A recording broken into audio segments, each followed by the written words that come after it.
नमस्कार दोस्तों, मेरे YouTube चैनल पर आपका स्वागत है। दोस्तों, आज दुश्मन ला मैं मारन मंत्र बतात हूँ। 6 महीना तक ला बिस्तर पकड़ी, मैं जिसने बताऊँ उसने करबे तब। और ओकर पहली विधि सुन। 3 ठा झंडा सादा लाल काला, 11 नींबू, लाल के खप्पर, 4 देसी अंडा, 2 नरियर, 7 बंगला पान, 7 सुपारी, 7 हरदी, कुंवारी धागा, अगरबत्ती, दसांग, गूगल, लोबान, बंधन, चूड़ी पाट, लाल कपड़ा, बेसन। बेसन के देवी बनाना है, देवी बना को खप्पर में रखना है। और जितना सामान बताते सब वो खप्पर में रही, ओकर अंदर में। खप्पर के अंदर में रखे के बाद ओम दिया बांधना है, चमुखा। चमुखा दिया के बाद वो खप्पर ला मंत्र पर को बांधे। बांधे के बाद दुश्मन के पुतला बना के सामने में रख खप्पर के रखे के बाद एक ठा बकरा लगी, एक ठा सुअर के बच्चा और एक लाल के मुर्गा।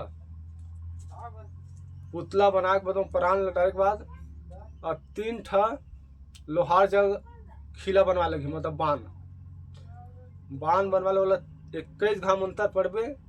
और छाती मार 3 ठा नींबू काट, फिर 21 घाव पड़बे, फिर नींबू काटे के बाद सूजी गोपे लास्ट वाला ओकर माथा में गोब।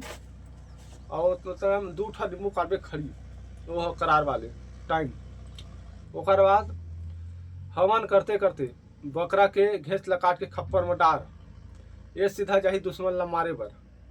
अब ओती लहुट का ही कलकलावत तो वो लाल के मुर्गा है, लाल के मुर्गा लोग शांत करे बार खप्पर में फेर काट, वो देवी शांत हो गए। और बच गए सुअर के बच्चा, वो सुअर के बच्चा गांव के मेलों में गड़िया दे और टाइम दे 2 दिन 3 दिन 4 दिन 5 दिन, अब तक दिन के आवत ला वो खत्म हो जाए। अखर मैं मंत्र बताता हूँ। मोर गुरु लाल लंगूरा तोर गुरु उड़त चचन उड़त मारा डेना पखरिया बैठत में ले प्राण तोला मारा तोर गुरु मारा 7 द्वार तो छोड़ तोर गुरु मारा जाबे कौन द्वार। मोर मारे में गुरु मारे महादेव पर्वती मारे गुरु धंता गुरु गोरखनाथ नाग फास ब्रह्म फास अग्नि दे इंद्र सत गुरु हीराम करुण गति या राज के मारे मोर मासे बड़ी खर खा के छन उड़बे। दोस्तों, यही मंत्र है, ये मंत्र ला प्रयोग करबे तो सोच समझ के करबे। जय माँ काली।